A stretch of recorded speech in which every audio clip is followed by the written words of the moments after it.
تم اقرار کرتے ہو کہ اللہ کا اور ہر چیز کا مالک ہے. اس کے کیا معنی؟ اس کے معنی یہ ہیں کہ تمہاری جان تمہاری اپنی نہیں، خدا کی ملک ہے.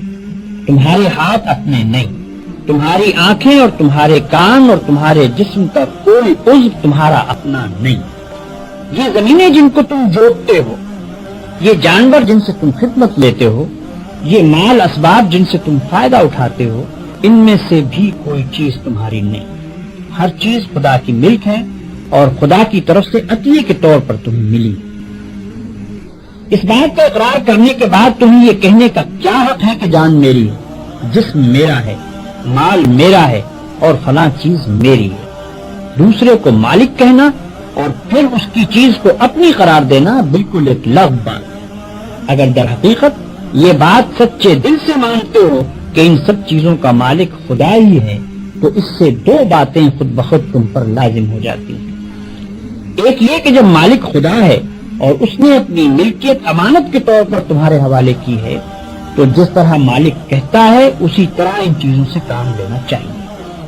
اس کی مرضی کے خلاف ان سے کام لیتے ہو تو دھوکہ بازی کرتے ہو. تم اپنے ان ہاتھوں اور پاؤں کو بھی اس کی پسند کے خلاف ہلانے کا حق نہیں رکھتے. تم ان آنکھوں سے بھی اس کی مرضی کے خلاف دیکھنے کا کام نہیں لے سکتے. تم کو اس پیٹ میں بھی کوئی ایسی چیز ڈالنے کا حق نہیں ہے جو اس کی مرضی کے خلاف ہو. تمہیں ان زمینوں اور ان جائیدادوں پر بھی مالک کے منشا کے خلاف کوئی حق حاصل نہیں ہو. تمہاری بیویاں جن کو تم اپنی کہتے ہو اور تمہاری اولاد جن کو تم اپنی کہتے ہو، یہ بھی صرف اس لیے تمہاری ہیں کہ تمہارے مالک کی دی ہوئی ہے. لہذا تم کو ان سے بھی اپنی خواہش کے مطابق نہیں بلکہ مالک کے حکم کے مطابق ہی برتاؤ کرنا چاہیے. اگر اس کے خلاف کرو گے تو تمہاری حیثیت غاصب کی ہوگی.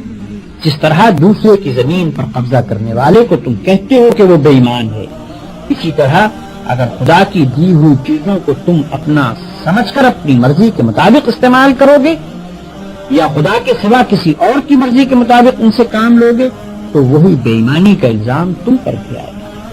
اگر مالک کی مرضی کے مطابق کام کرنے میں کوئی نقصان ہوتا ہے تو ہوا کرے. جان جاتی ہے تو جائے، ہاتھ پاؤں ٹوٹتے ہیں تو ٹوٹیں، اولاد کا نقصان ہوتا ہے تو ہو، مال و جائیداد برباد ہو تو ہوا کرے. تمہیں کیوں غم ہو؟ جس کی چیز ہے وہی اگر نقصان پسند کرتا ہو تو اس کو حق ہے